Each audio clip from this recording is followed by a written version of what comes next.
everybody, welcome to Drive Review 133. Today we're talking about Plato 3000. It's a 2 to 4 player card game from Cambridge Games Factory. It's actually a remake or something of a game that was actually print and play, so it's finally got a legitimate publisher, so to speak. This is sort of a mystery rummy type of game, but it's not exactly sort of that same formula. It's very, very simple mechanically. Let me show you how it works, and then I'll come back and tell you what I think. So in the box you get a deck of cards, you get this nice little player aid here, and then you get the instructions, which are just a little fold out. This comes in this little box. And you're going to deal each player 7 cards. You're going to get a few different types of cards. You can see there's these different colors here. These are called job cards here. So you've got a fisherman here, and it's got some little effect and a point value. And then you've got a merchant here, a mechanic, and you're going to be trying to play sets of these in front of you. And you've also got these theory cards, which are always gray, or grayish. So you can see that's a theory, like so. And you're going to get these cards and be able to play these sort of one at a time. So your turn is very simple. To start your turn, you're going to need to draw a card. And basically there's a couple ways you can do that. You can either research, which is basically draw 2 cards off the top of the deck, and then you choose and you keep one of these. So let's say I keep the philosopher here, and I put the priest here in this discard pile. So that'll start the first discard pile, and then we're going to have a second discard pile here. So on your turn you maybe play some cards, and then at the end you have to have at least 1 card left in your hand to discard. So this one's worth a bunch of negative points, so I'm going to get rid of that. So maybe I played some cards or didn't even play anything, and I play that there.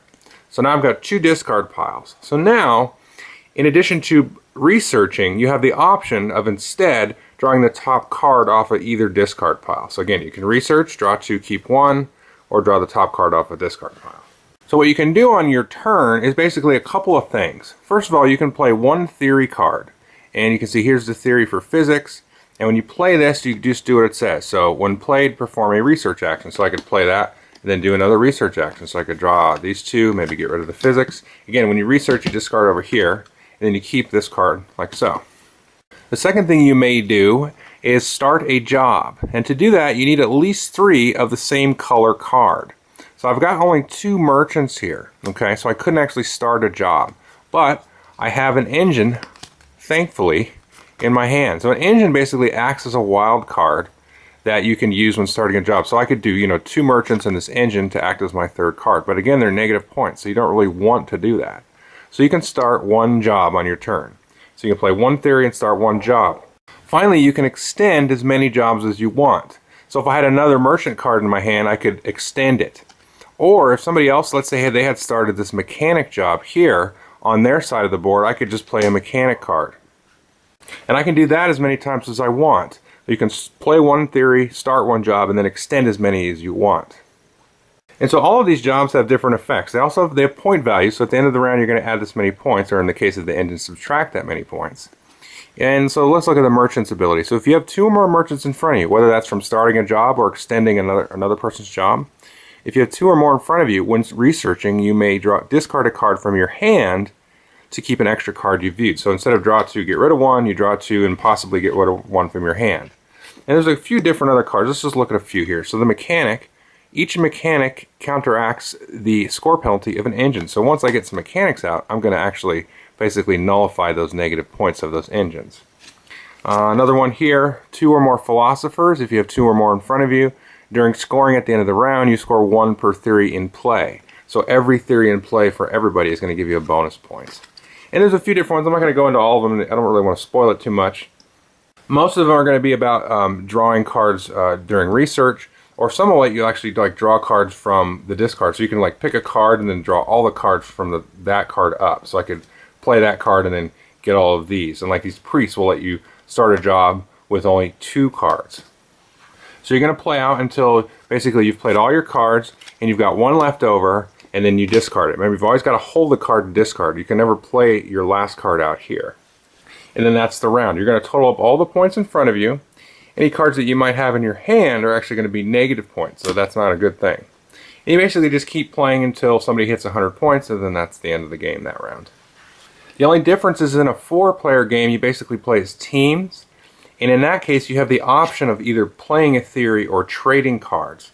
So what I could do, instead of playing a theory, is I can give 2 cards to my partner, and then they could give me 2 cards back. They could give me the same 2 cards, but if I do that, then I can't play a theory that turn. And that's the gist. Okay, hope you enjoyed the overview. This is a game that can be sort of wonky at times. I would say don't play it with more than 2 players. And from what I've come to understand from talking to a few folks, a lot of these mystery rummy games are like this. Now, I haven't played any of the other mystery rummies. This one's got me intrigued enough to go ahead and try them. But with 4 players, first of all, it recommends in the tournament rules to actually have 2 decks. And I would say absolutely. Even if you're not playing a tournament, if you have 4 players, you should play with 2 decks.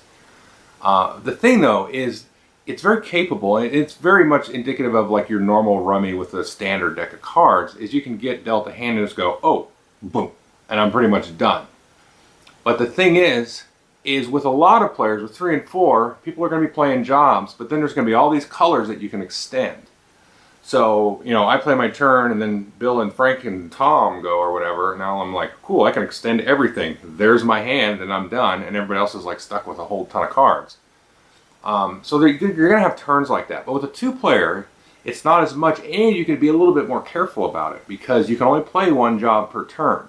So I think this game is really meant to be a 2-player game. It really feels like that, because there's just a little bit extra sort of decision making thrown in there. It's not just like, okay, just dump, you know, and you can sort of wait and hold a little bit, and you can get some of those theories that will let you sort of pull a bunch of extra cards out of the discard piles and doing the research and stuff, which is sort of counterintuitive in a sense, but you're kind of pushing your luck trying to get a really giant score or a really negative score if it backfires and your opponent goes out before you can play very many cards. There's a lot of cards that will let you dig and draw and stuff, but there's only 1 card that lets you do any sort of damage to your opponent. If you play a soldier, first time you play a soldier every round, you can basically bury one of their cards back in the draw pile. I kind of feel like I'd like to see more of that, especially maybe for multiplayer games. And again, though, you have some really nice, on the other hand, you have those really kind of dramatic turns where it's like just kind of, it's a wash and you get hosed or you get really lucky.